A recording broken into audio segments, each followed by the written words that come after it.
요즘 그 한국 드라마가 세계적인 열풍을 일으키고 있습니다. 여러분도 보셨을 텐데 오징어 게임이라는 드라마인데요. 그 드라마를 만든 PD가 한국에 여러분 어렸을 때 저들 포함해서 그 즐겨 놀았던 그 놀이를 이렇게 소재로 해서 조금 이제 생존 게임을 하게 됩니다. 그래서 거기서 우승하는 사람을 한 사람당 1억씩 이렇게 계산을 해가지고 456명, 456억을 한 사람한테 이렇게 상금을 주는 그런 줄거리인데요. 이 소재, 한국 어린 아이들, 사실 어린이가 노는 그런 소재가 한국 그 넷플릭스죠. 넷플릭스의 미국 1위, 그리고 전 세계적으로도 지금 1위가 되려고 하고 있어요.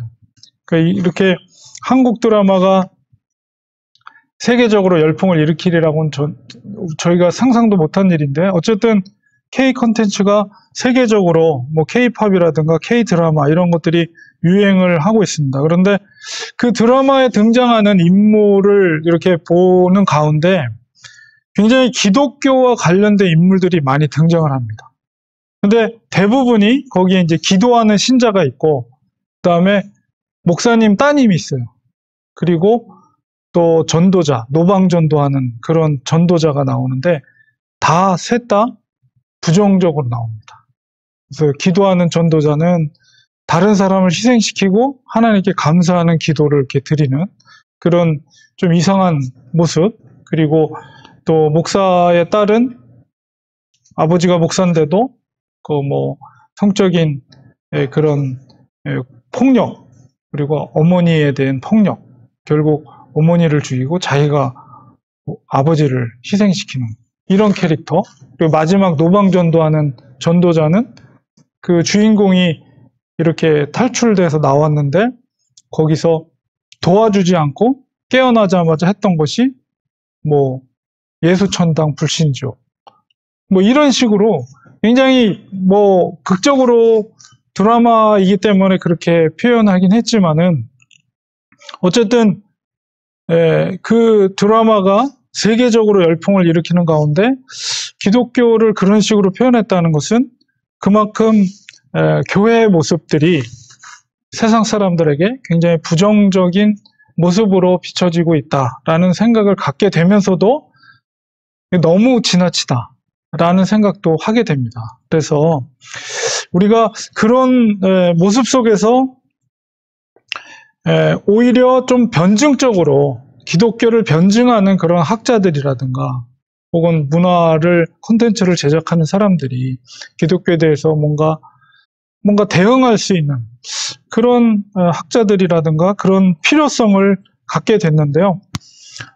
오래전에 읽었던 책들 중에 사탄은 대중문화를 선택했다, 뭐 이런 글을 제가 읽었던 기억이 있습니다.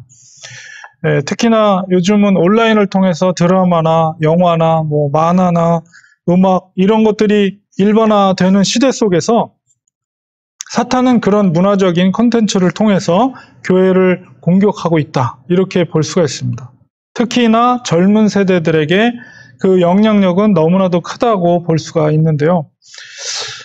우리가 그렇게 볼 때 정말 영적인 전쟁터 속에 교회가 놓여 있다는 생각을 가지면서 오늘 고린도 후서에 있는 사도 바울을 통해서 그 당시 교회에서 대적하고 있는 세력들이 있었거든요. 그래서 바울이 어떻게 그들에 대해서 맞서고 있는가. 죄송합니다. 그런 말씀을 오늘 본문을 통해서 이 시대를 살고 있는 교회들이 어떻게 해야 될 것인가, 그런 교훈을 얻는 시간을 가지려고 합니다. 고린도 교회는 사도 바울이 특별히 애정을 가지고 있었던 교회였습니다. 특별히 2차 전도 여행 시에 고린도에 1년 6개월 정도를 머물면서 교회를 개척하게 되는데요. 사실 고린도 전서 2장 3절에 보면 바울이 아데네에서 고린도로 넘어와서 처음 고린도에서 전도를 할 때 두렵고 떨렸다라고 고백을 하거든요. 그만큼 고린도 지역이 영적으로 어두운 지역이었고 사도 바울을 정말 물리적으로나 여러 면에서 공격하는 세력들이 많았던 지역입니다. 근데 그곳에 1년 6개월 머물면서 교회를 세울 수 있었던 것은 먼저는 하나님께서 강권적으로 그에게 나타나셔서 고린도를 떠나려고 하는 순간에 하나님이 나타나셔서 어디로 갔냐? 그래서 여기에 내가 사랑하는 백성들이 있다. 그래서 이제 하나님의 강권적인 마음으로 다시 돌아왔고, 두 번째는 거기에서 귀한 동역자들을 만나게 됩니다. 특별히 장막업을 했던 브루스길 라굴라 부부를 만나서 같이 전도하며 사역을 하게 되고, 또 이제 데살로니가 쪽에서 파송했던 디모데와 또 실라가 다시 합류하게 되면서 고린도에서 동역해서 하나님의 사역, 교회를 세우는 사역들을 하게 돼요. 이것을 통해서 우리가 믿음의 동역자들이 함께 한다는 것이 얼마나 교회를 세우는 데 있어서 중요한 것인가, 이런 것을 생각하게 되는데요. 절대 사도 바울 혼자서 한 것이 아닙니다. 그런 믿음의 동역자들이 함께 힘을 모아서 기도하면서 교회를 세워나가는 일들을 했습니다.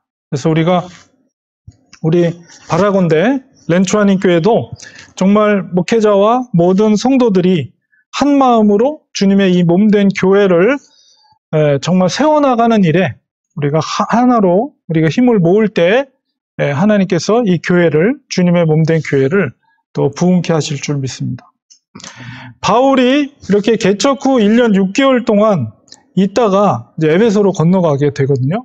그리고 나서 이제 그 고린도 교회 형편을, 소식을 인편이라든가 또 편지를 통해서 듣게 됩니다.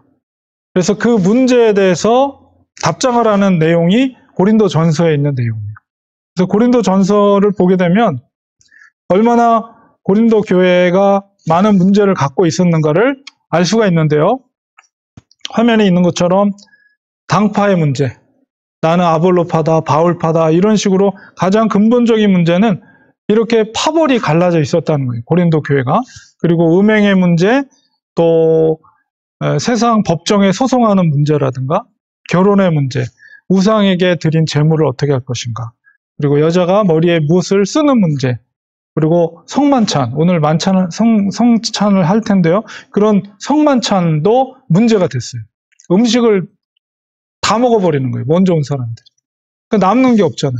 그런 문제들, 그리고 성령의 은사의 문제, 또 부활의 문제, 또 헌금 문제, 이런 다양한 문제들을 이제 고린도 교회에 나타나고 있는데, 그것에 대해서 답을 하고 있는 편지가 고린도 전서라고 말할 수가 있습니다. 그래서 고린도 전서는 다른 서신에 비해서 문제를 툭툭툭툭 던지면서 그 문제에 대해서 얘기를 하기 때문에 사실은 좀 어려워요.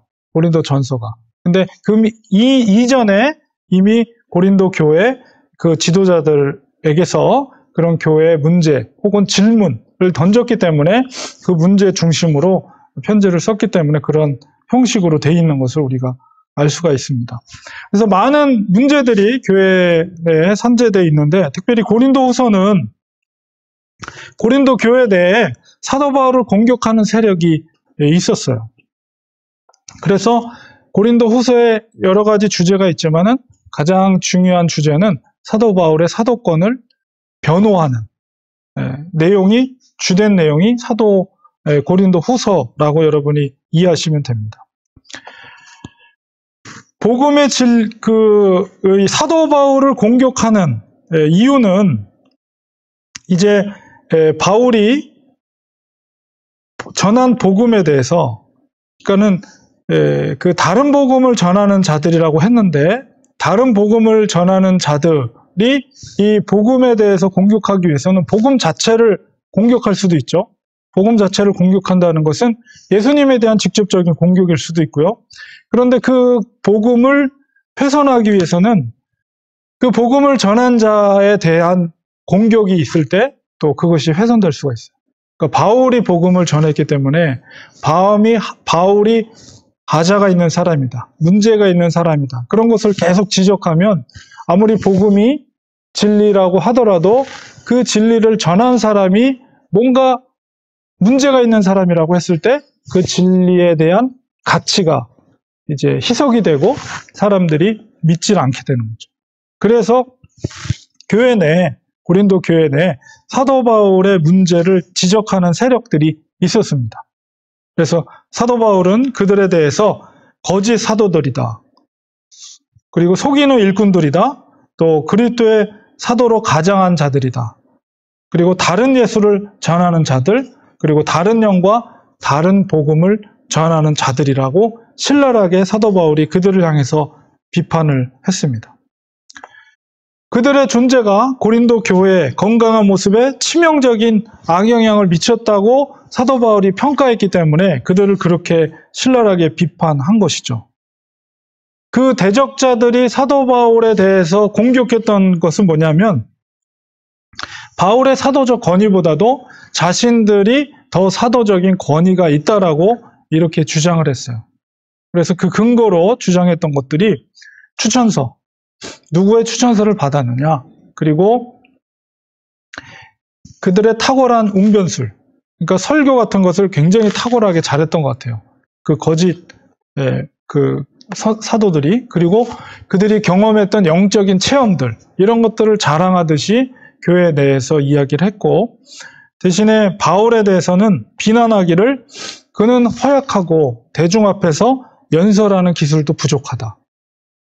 그냥 글은 좀 쓸 줄 알지 모르지만 그들은 사도 바울은 설교를 제대로 못한다. 연설하는 기술도 부족하다. 그리고 항상 선교에 대해서 어려움만 뒤따르기 때문에 실패한 선교를 했다. 이렇게 사도 바울을 비난했습니다. 그렇게 이 대적자들이 바울을 비난하면서 다른 복음을 11장 4절에 보면 다른 복음을 전하였다. 근데 그들이 다른 복음을 전한 목적은 주님을 위한 것이 아니라 바로 교회 내에서 그들이 기득권을 갖기 위한 목적이라고 볼 수가 있는 것이죠. 그래서 우리가 그런 대적자들에 대해서 오늘 본문 속에서 10장 1, 2절에 보면 분명하게 그들에게 말하는 것은 고린도 성도들에게는 유순하고 온유와 관용으로 대했지만은 교회 내에 있는 그 대적자들에 대해서는 당시 그들에 대해서 분명한 조치를 취할 것을 요구하고 있는 것이 지금 1절, 2절에 있는 말씀입니다. 육신에 따라 행하는 자로 여기는 자들, 그러니까 사도 바울을 육신에 따라 행하는 자로 그들이 대적자들이 평가를 하는 것이죠. 그러니까 그 대적자들에 대해서 분명하게 조치를 취할 것을 요구하고 있는 것입니다. 여기에서 사도 바울은 그런 도전에 대해서 어떻게 대응할 것인가에 대해서 영적 원리를 3절에서 말하고 있어요. 우리가 육신으로 행하지만 육신에 따라 싸우지 아니한다. 육신에 대해서 행한다는 것은 바로 행함을 통해서 우리의 분명한 사역의 모습들을 나타냈다는 그런 의미가 담겨져 있고요. 그러나 분명하게 말하는 것은 우리가 육신에 따라서 싸우지 않는다. 그러니까 육신을 따라서 내가 사역하지 않았다라는 것을 분명하게 사도 바울이 말하고 있어요. 그리고 4절에 넘어가서 바로 우리의 싸우는 무기는 육신에 속한 것이 아니고 어떠한 진도 무너뜨리는 하나님의 능력이라.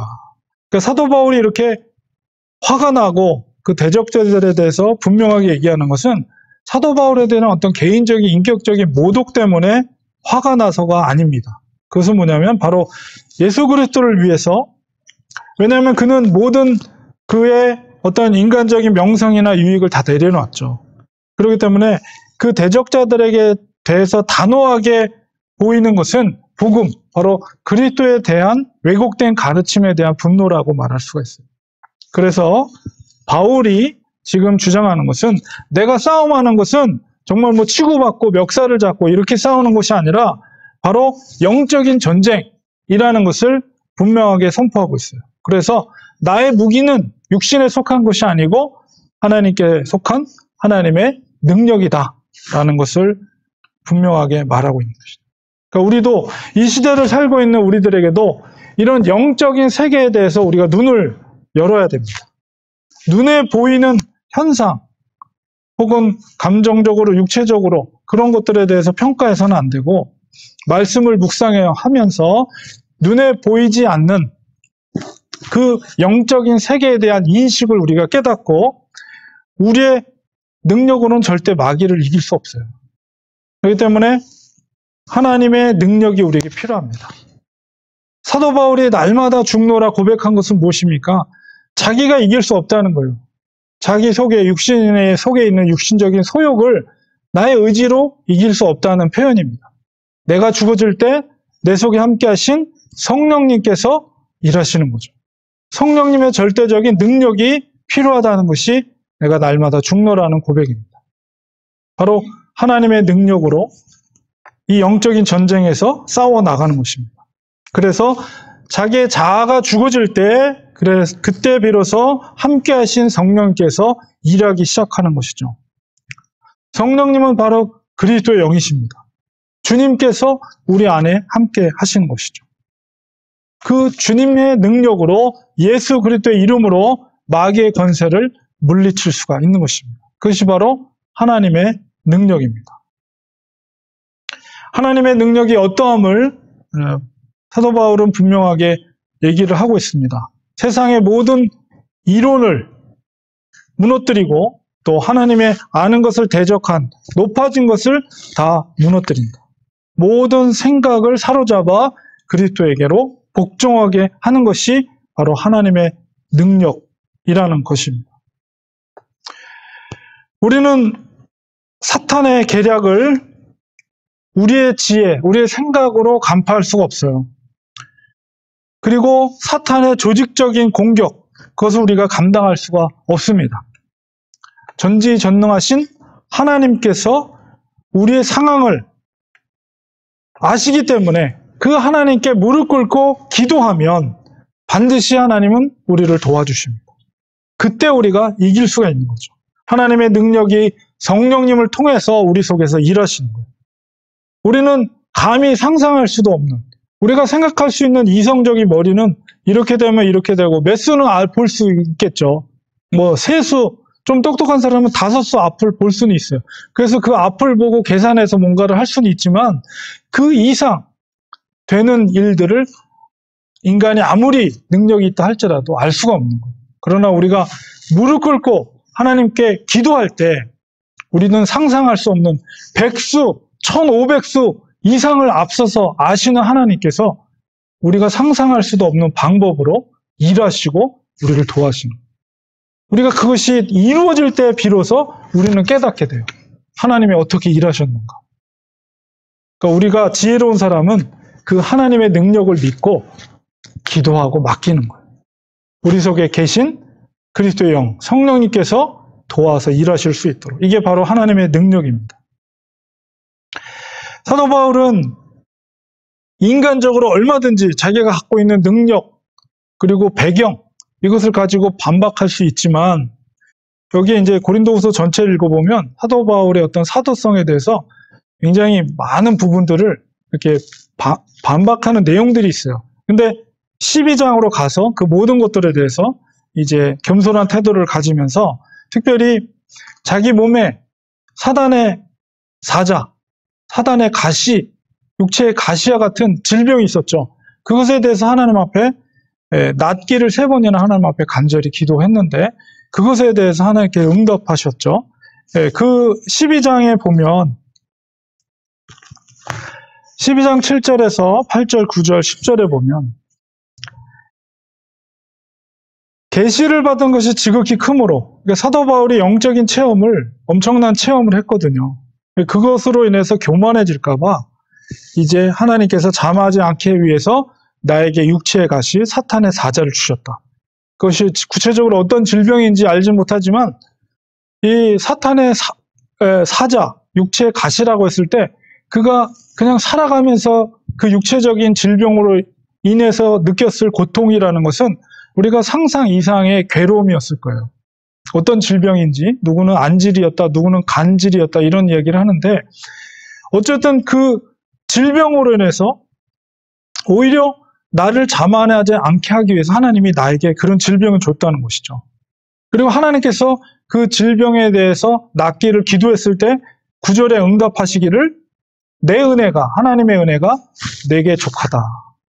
내 능력이 약한 데서 온전하여 짐이라. 이렇게 하나님께서 응답해 주셨다. 그래서 나는 오히려 그것을 기뻐한다. 나의 질병을 기뻐한다. 이렇게 고백해요. 그리고 나의 약한 것들, 오히려 내가 연약할 때 하나님의 능력이 내 속에서 온전해진다고 하나님께서 말씀해 주셨기 때문에 나는 자랑할 것들이 많이 있지만 그런 건 다 예수 그리스도를 위해서 다 포기하고 오히려 나의 연약한 것을 자랑한다.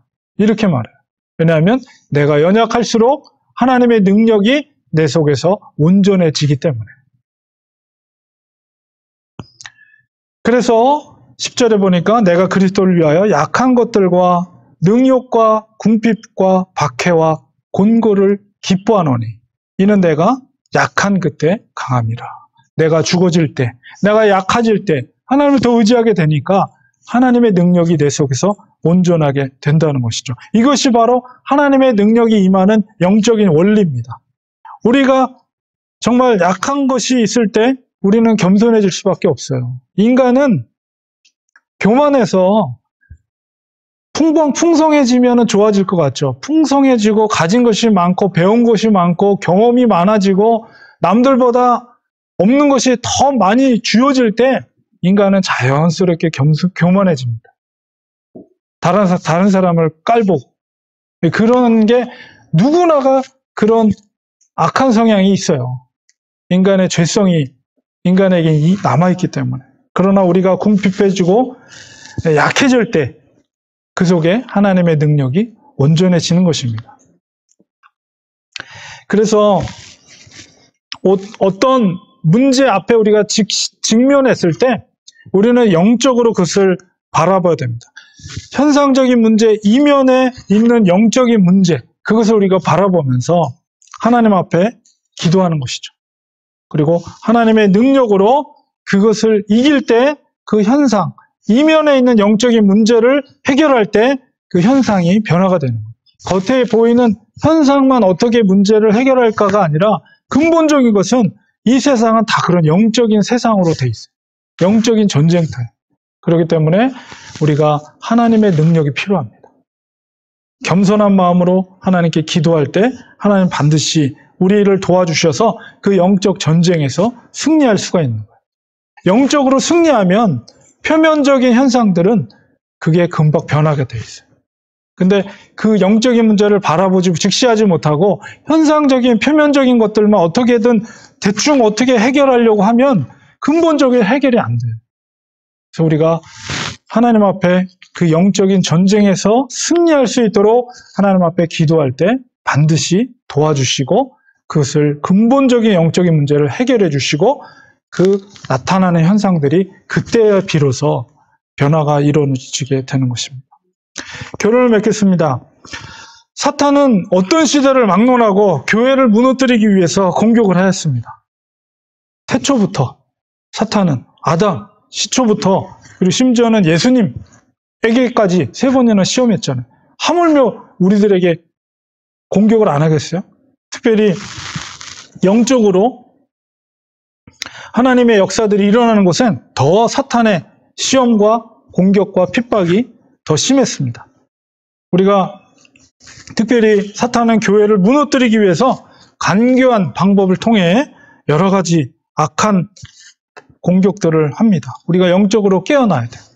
그래서 특별히 우리 개인뿐만 아니라 우리 가정, 교회, 조직, 국가, 이 모든 것, 특별히 우리 가정을 생각할 때 특별히 우리의 자녀들을 공격할 수가 있어요.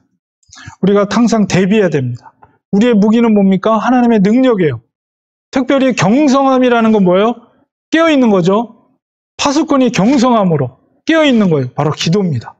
우리가 기도로 깨어있을 때 사탄의 공격을 민감하게 캐치할 수가 있어요. 그래서 즉시해서 그것을 놓고 기도할 때 우리가 대적할 수가 있고 하나님의 능력으로 이길 수 있는데 우리가 공격하는 무기는 하나님의 말씀입니다. 하나님의 말씀으로 예수님께서도 3번 시험했을 때 구약에 있는 말씀을 통해서 마귀를 쫓아냈어요. 말씀이야말로 대적하는 무기입니다. 사탄을 대적하는 무기. 경성함은 기도라면 말씀은 무기다. 그래서 마귀를 쫓아낼 수 있는 것은 하나님의 말씀을 우리가 잘 알고 있을 때, 약속의 말씀을 믿고 그것을 선포하는 거예요, 마귀에게. 그러면 쫓아낼 수 있습니다. 우리의 능력으로가 아니라 하나님의 능력으로, 성령의 힘으로 바로 마귀를 쫓아내면 우리의 가정을 지킬 수가 있고 우리의 자녀들을 지킬 수가 있습니다. 어떻게 우리가 자녀들을 얼마나 잘 지도하고 잘 길러낼 수 있겠어요? 경험해 보지 못했잖아요. 우리가 자녀들로서의 역할을 했지만 부모로서의 역할은 처음이잖아요. 어려워요. 저도 이렇게 경험해 보니까 부모 역할을 감당하는 게 쉽지가 않더라고요. 우리가 정말 그렇기 때문에 하나님의 능력이 더 필요한 겁니다. 우리는 부족하지만 솔직하게 고백하는 거죠. 하나님, 자녀들 교육하고 기르는 게 정말 힘듭니다. 저 못하겠어요. 하나님 도와주세요. 하나님이 앞서 행하시는 거예요. 하나님 앞서서 책임져 주시고, 그리고 자녀들이 우리 게 아니잖아요. 하나님의 소유지, 하나님의 소유된 백성들이란 말이에요.